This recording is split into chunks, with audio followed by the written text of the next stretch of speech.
Welcome back to Week 8 Academy Rush. And we are rushing right into game on this one. It's Cloud9 versus Golden Guardians.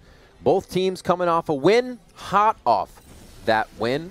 Cloud9 taking out TSM in that match of the Academy Titans as they now sit in first at 11-4. Golden Guardians taking down CloudNine Gaming to move themselves to 9-6. We'll see what they have for each other today as these two sit pretty nicely towards playoffs. Obviously, Cloud9 does. And Golden Guardians still making sure they get as many spots as they can to get to the top seeds in the top 6. Remember, Academy still rolls with just the top 6 as we go into playoffs, and the LCS is the only format that has changed. Going into picks and bans here, Nori takes the Rek'Sai. Now, Rek'Sai did get a buff nerf, but that was for Nexus Blitz, so not many changes there. Only the Olaf ban coming out from Cloud9. Volibear was there and set, but other than that, the jungle was not touched and banned. So we see Graves and Rek'Sai coming out. Very interesting. Nori, obviously, a big Rek'Sai player, knows what he's doing on that champion. The Queen of the Xerxai. It looks like they're going to get pushed out here in the beginning.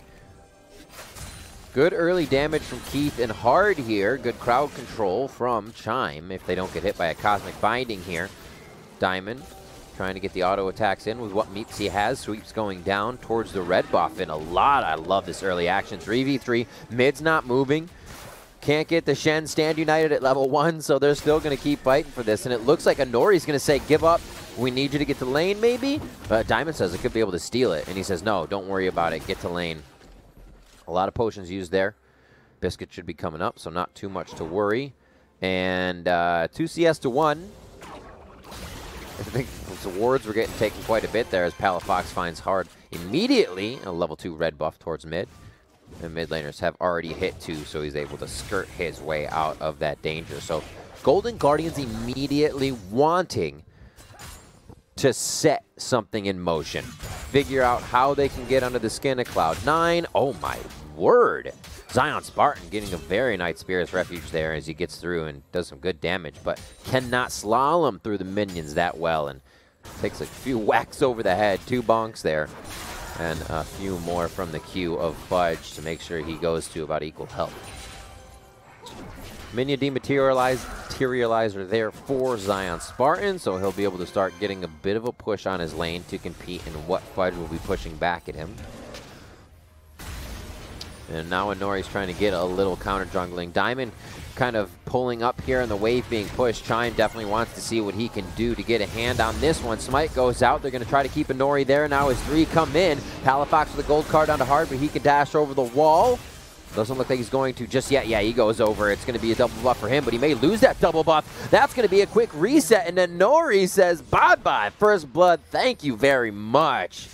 What an early game fight from Cloud9. So much utility in the composition here with knockups, quick attacks, the meeps to slow, then Cosmic Binding to stun. Heal packets coming out if Diamond, that's what he took since he doesn't, I don't think he came in with Magical Journey. So a lot of utility there that Blaze Olive and the rest of Golden Guardians weren't finding in just that first bit of damage that they had. So Cloud9 having a bit more of an advantage in the early skirmish, and they come up with a refresh on Nori.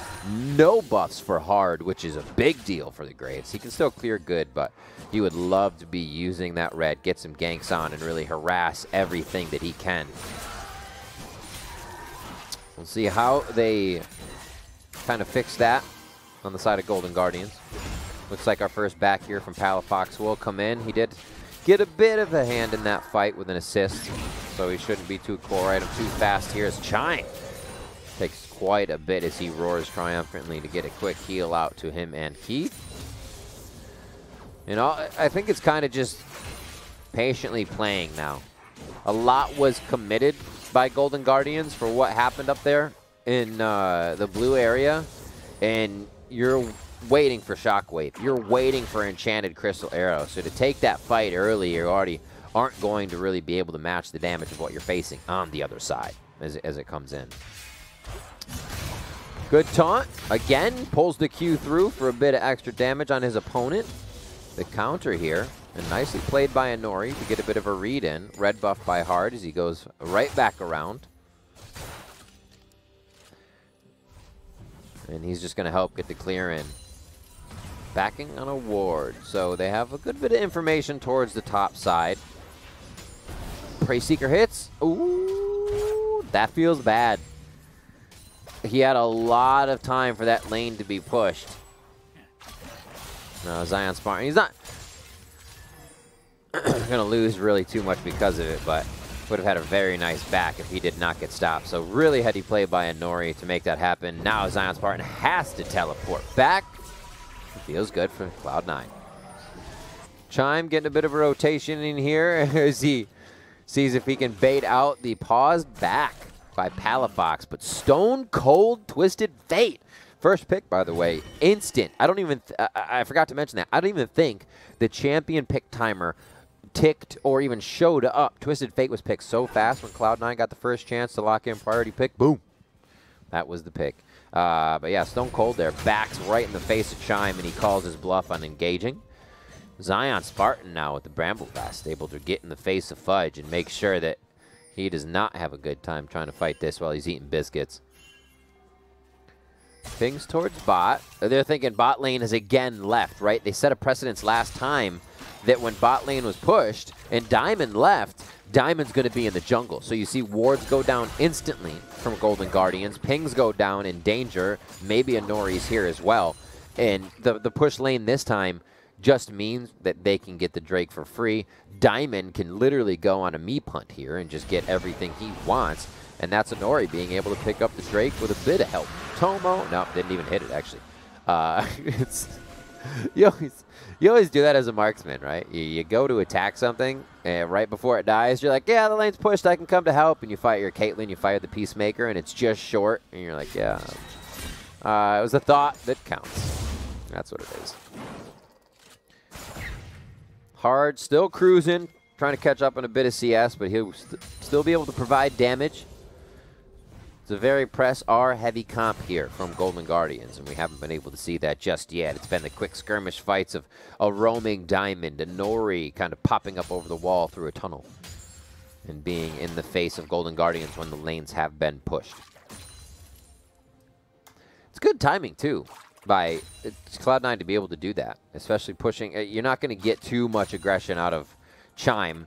If he goes in, he's probably going to just get bound by Diamond, but being able to push in the Ashe, keep the Ashe at turret numerous times, and timing that for Inori's route bot side has just been well done by Cloud9. Because you should be able to just volley things out, but not currently. You see Diamond gaining brush control, pushes them back, so the volley doesn't have room to volley, and the lead's already been had, so it becomes even more exacerbated that they can get the wave pushed without any contest, and they have more control over the map. Now to roam, Tomo can leave lane now with Diamond, and again, as expected, set by that precedent earlier, they are going to be in the jungle, looking to see if they can find Hard. A lot of the information game is being won here by Cloud9.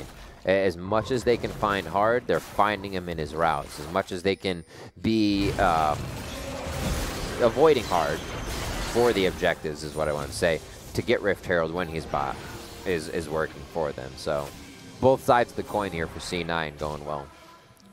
A little bit of a cheeky grin from Diamond. But he doesn't have to play Frogman this game. Talked to him yesterday after their win over TSM. It was his first Tahm Kench. When they asked him to play Frogman, as he said, in picks and bans, he said he was elated. I think his words were very joyous. He gave a belly laugh and then played it happily. No, he said he knows how to get the job done on Tahm Kench, but he would rather be on something that can engage. It has more potential than just kind of running around and Wing his team to safety. So cool to see him on the bar this game. The Rift Herald potential for stopping doesn't seem to be anything they're going to need because of the objective control for Cloud9. And maybe a little bit more control over the Bramble Pit of Golden Guardians. They quickly go for the attack on Hard, knowing he'll go down much faster. Hard falls, flashes down to Blaze Olive, now pushing back. They do not have shockwaves as that was used, so he's looking to just get a few attacks in as the arrow flies right through the team of Cloud9. Zion Spartan goes in, good damage onto Fudge. They're able to get him. You got to be careful for that damage coming in from Shen. Cannot be underestimated. Diamond is just playing the emo game today, trying to get his opponent's head.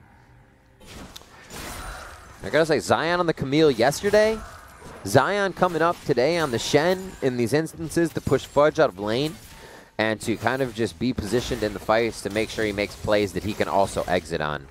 Looking great. It really is. Roam down towards the bot. That's going to be picked up by Golden Guardians.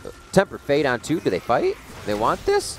Cosmic Binding, and a bit of damage comes through, but it looks like Rend has been used and down for Tomo throughout the fight. Zion pressure. Zion plates. Zion Spartan. Look at this, man. Oh, got it. Bling. Look at that. It's like the turret just lofts it over to you, like someone with complete accuracy driving through the pay toll but never stopping. Cloud Drake over to Cloud9 to start. And we talked, like I said, we were talking about yesterday that Cloud9's objective control is so good. That's how they've been winning. First on souls, 10 souls. They will take your soul. You cannot win after that. It becomes very difficult if you do try. Oh my, they are just living in the jungle of Golden Guardians right now. And this is what you want to see from the first place team. That you do not let down. You need to be relentless. Once you get into playoffs, it becomes best of 5s, right? So you need to be able to keep this kind of pace throughout your games if that's the style you're playing. Here, it's a Nori just completely in the face of Golden Guardians. And it seems like he's getting a bit of revenge. After what Golden Guardians did in the beginning of the game, putting 3 members on a Nori's red buff until he left. It wasn't like a back and forth where multiple people were dying and we had a huge level 1 fight. It was until he left, and Nori has been living in Hard's jungle. Second Drake could be a mountain over, and Nori's not going to tunnel under, but the team may want the fight now. He could be stuck in the pit for a moment. Tempered Fate Chime is there. Iron Will's up, and they know he can take quite a bit of damage. He throws it on, and it's back and forth. The team's calling for no go in on the comms. And Golden Guardians holds off on that. They feel good about getting Chime's ult, but Golden Guardians come up with that Drake. That is huge to stop the pace of Cloud9 putting Soul on the board. Infernal is going to change our map, heat things up a little bit. We'll see how teams play around this now in 4.5 minutes. Should have the next Rift Herald coming up soon with the Baron in 7.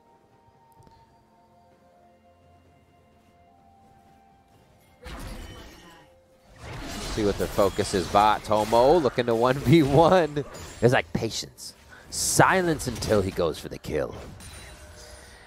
And Nori quickly grabs himself the Scuttle Crab. Fight in the top. Both these guys are getting pretty tanky. But double Cyclone and a Palafox, that's going to make the difference. I mid-diff on that, and only because it's a global teleport. Palafox with his eyes on the prize there as he quickly rolls the ultimate towards top lane. A Blaze Olive looking to get some wards out, but cannot follow the full transition to top. A bot lane, the arrow comes out. Fate's Call comes in, Fate's Call goes out, and that's Keith going down. Chime's going to be chased down. Remember, the ultimate was used previously to get out of the blue buff fight, and here Chime may just go down. He gets hit up one more time. A Blaze Olive is coming in. They're calling for a huge shockwave. Oh, he could have put it back just a bit more to do the damage. Tomo can stay alive. Zion Spartan comes in. A Blaze Olive, just a few more bits of damage can come out as he stays alive with a sliver of health. And now it's up to Zion Spartan to fight 3 tall from Cloud9. He tries to take the journey to get himself to safety, but he may have put himself in the frying pan. 1 kill for Zion. Healing up. A 2nd kill coming in. The smoke screen for Hard, and the shot coming in. Collateral damage with a kill onto Diamond. What a turnaround. Again, not a bit of underestimating Shen, but fighting Shen at the wrong moments, not knowing when those cooldowns are. It's been so long since we've seen Shen, and everybody seems to be going on him when that shield comes up, when that dash goes up, and they miss a skill shot. They miss what they need to hit. The wrong time to turn when taunt is up. Paying attention to that energy bar. And it seems like Zion Spartan is really able to take advantage of that right now. Running over these fights with Shen. Now, he has the Sunfire Cape. On top of that Bramble Vest to really just cut everybody's healing, cut everybody's health, and do as much damage as he can in these fights. Double Cyclone here coming out from Fudge. The fight begins, and how does the fight end? Fudge goes down first. Diamond and the rest of the team are now trying to exit on this one. As the arrow goes through, it hits Tomo for the cleanse. And he is going to be quick on that. Rift Herald goes to Golden Guardians. It is now up to Diamond to hold the Tempered Fate and play towards the mid lane if he can get to either lane and follow where that Rift Herald may be. A very big change in the game here. And again, Zion Spartan coming up big. Just in range for the taunt, gets the Q pass through onto Palafox. Gold card's only going to keep him in range of that turret for so long. And it is fights coast to coast right now. As Zion tries to do work in the bot lane, Cloud9 is clamping down on top side. Keith goes down as he is just out in the lane too far from his teammates. And Anori is able to strike. They are going to be able to take top turret down. That's 2 turrets in favor of Cloud9. And again, they set the pace. They continue to work a little bit faster. We see Golden Guardians on the cusp of these kills, on the changing the way the flow of the game is going for C9. But then Palafox walks a few steps out of range, and a kill comes up top lane on your marksman for Cloud9. It's the way that C9 is able to turn these instances into their favor and make it affect Golden Guardians so much is just impeccable. Let's see what they can do from here. Coming up on 17 minutes. Now we are only 30 seconds away from that Infernal Drake. Probably going to be a decent fight. C9 hasn't put too much on it just yet, and Golden Guardians will be the first to take up residence. Rift mid, I'll take it about a 5th. They should be able to kill it easy. And now that mid turret is prepped up. Ward's being cleared out. Slow play for C9 is now they push Golden Guardians out. It was only if C9 took a bad route that those wards are going to work, and Golden Guardians know that. They're still behind in the potential of these fights. They have to play them right. Zion Spartan needs to go for those perfect targets, and now he's taking quite a bit of damage from both Drake and Diamond. Over the wall goes Chime, misses the Pulverize. They get him on Blade of the Rune King as his ultimate comes out immediately, and he is going to try to go back in. Shield coming in from a Blaze Olive, but the fight is towards the backside now as Anori dives in as he goes underground. It's going to be a double kill coming up for Fudge. Will they be able to close out the fight from the side of Cloud9? And now it's Zion going down, the one that could right the ship when things were going wrong in these fights. What an attack from Anori to cause so much chaos. Everybody swarmed that target that he was trying to get on, but still nobody could kill Anori for some time. And Golden Guardians paid the price there for bunching up, not being able to find the priority target. Good kills all around. A 2 for 3 overall, with C9 still stand in front of a Blaze Olive here, looking to tempt out the Drake. Here comes Chime coming back in. His Hex Flash is up. Oh, his Hex Flash is up. His Hex Flash is in. And he's going to pull back. He actually does this for a little bit of info. Magical Journey comes through. Infernal Break of the Walls actually gave Chime a chance, but the slow is still there, and they connect everything else. Diamond and the team are going to be able to get one more kill off that as Golden Guardians tempt their fate as they get themselves a little too close to the Infernal Drake as it spawns. It's going to be the first one going to Cloud9. 2 away from Soul. We'll see what they can do. Or 3. 4, 5, 6. Fudge taking bot now.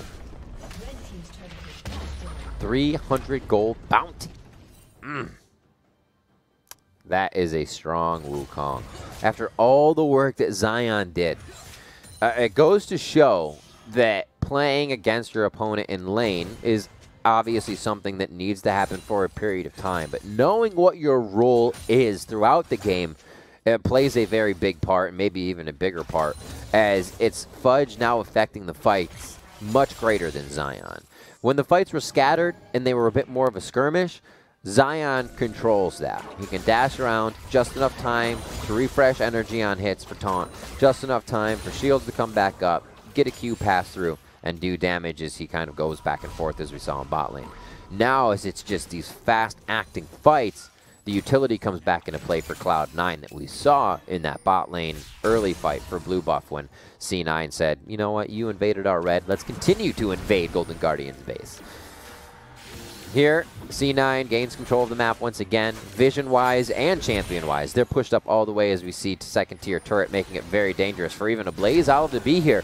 And that's why Golden Guardians is trying to take control of the jungle once again. End of the line, just missing Inori as he dips out of there in a tunnel. And just so much on the plate of Golden Guardians to take care of right now. Tomo's hitting bot as they're trying to push Diamond and Nori out of the jungle, or at mid, sorry, with Fudge bot. And it really seems like C9 has that kind of final hold that they want. When the Drakes come up, where C9 has been strong on the objectives, taking those without kind of any contest, it's been where Golden Guardians has seemed stronger, right? Getting into that Wombo combo-esque form, hitting the ultimates, having a stand united, looking for a shockwave. And I think C9 has kind of figured that out here. They're happy to be within the dragon window, fighting around the map, fighting within the jungle. And they can kind of just go back and forth here. Tomo able to get that one out again. Diamond. The emote man. The emotinator. And C9 will just patiently pick their own stuff up here. More meeps. The meat man, as they call them. A chance to back. It looks like Golden Guardians just refreshed themselves, so Cloud9 is going to take a chance to do that, as they know they have lost that vision inside Golden Guardians jungle, but they did the damage they needed to. Prepping mid, pushing themselves back, getting the scuttle, and now preparing to do it once again. It's kind of a rinse and repeat mode at this point. You have 3-0-4 Palafox waiting for somebody to get out of position. If Golden Guardians does try something, you activate Destiny and you say, hey, look at that guy. Let's take them out. And then you clamp down on that person. So they have a lot of options on the side of C9. And they've really been avoiding the arrow as well. The cleanse is there for Tomo. He picked that up right out of Champion Select, so he did not have to change his build and go for a Quicksilver Sash. Only wanted damage. Respect that. Inori, Edge of Night for himself. So he has a way to kind of deny Keith now. And we haven't really seen too many arrows flown out. It's been patient. The follow-up has to be there. And obviously, the arrow being down is much scarier, right? It's like you know that threat is gone. So C9 is just going to push right into Golden Guardians if that is the case. Slowly clearing out the wards that they just lost. It's the ward war time as they encroach more in. Oh, again. And Zombie Ward takes the win.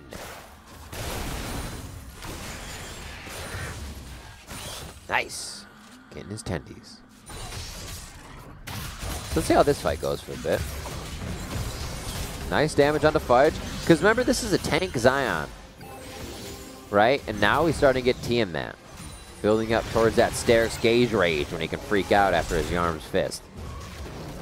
So, there's potential there. As long as it's the right play and his target doesn't get obliterated as he tries to do a Stand United play. He's been really good at heading back and forth, making sure he is controlling the lane. And Golden Guardians make a bit of ground in top here. Good control. The wards again push forward. They fought over top and almost soloed out in a 1v1. Palafox takes hard down very low. Cloud9 grabbing another Drake for themselves. Oh my gosh. So many arrows. That feels good. That's one of the few things that are oddly satisfying. Just pin cushioning something as Callista and then rending it is one of those. Ornn ultimate is an oddly satisfying. The perfect flash cannon ultimate. I think that's just a bias one, but we haven't done it. Try it. Chime off on ward duty. He feels like it's a bit safer. You can see the ward. I need help, says Diamond. He's like, I want a ward, but I don't know if I want to go in alone. They seem to be here. And he hovers the area where he wants to go in. So I'm just going to stay on my side, he says. a risky ward here, but it feels like it's safe due to TF being on the top side. Destiny is up, so if Diamond does encounter somebody, I feel like that'll go off and they can transition immediately into whatever Cloud9 needs to do.